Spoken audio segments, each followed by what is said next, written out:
kum thum chung man zul ko na in a ho a si khan ngalo a teu ni chun johan pe na sian ti a teu ni prophet Elijah prophet bekat chu na si ko azul tu na ni an na ko hi long pi chung a khi fa bu ka tir lai va lei le van hun nak to chu kan pet lai lung tung Peter na silai thi nak zong ni an tei lai lo lung pi chung ni dear me khi fa bu kan si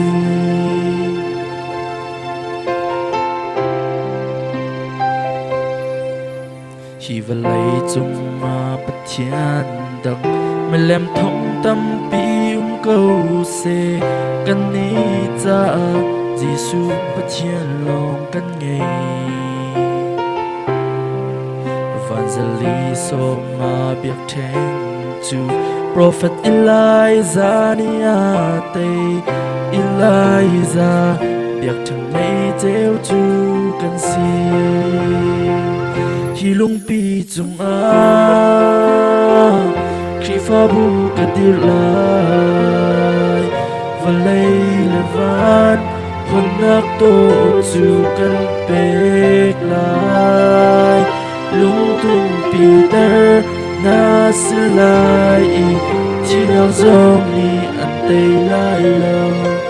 lung pi chung ni dir mi khi fa bu kan si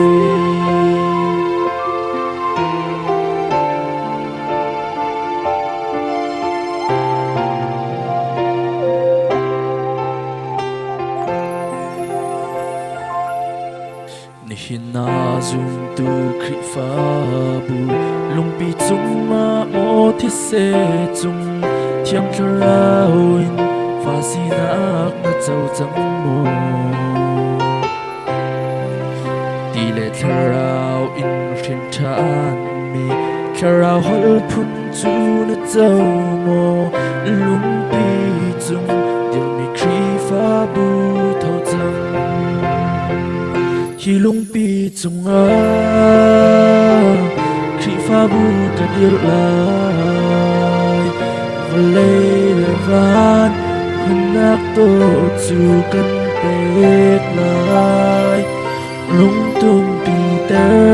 na silai thi nào zong ni an tei lai lo lung pi chung ni dir mi khi fa bu kan si lung pi chung a khi fa bu ka dir lai va lei le van hun nak to chu kan pek lai lung tung Peter na silai thi nào zong ni an tei lai lo lung pi chung ni dir mi khi fa bu kan si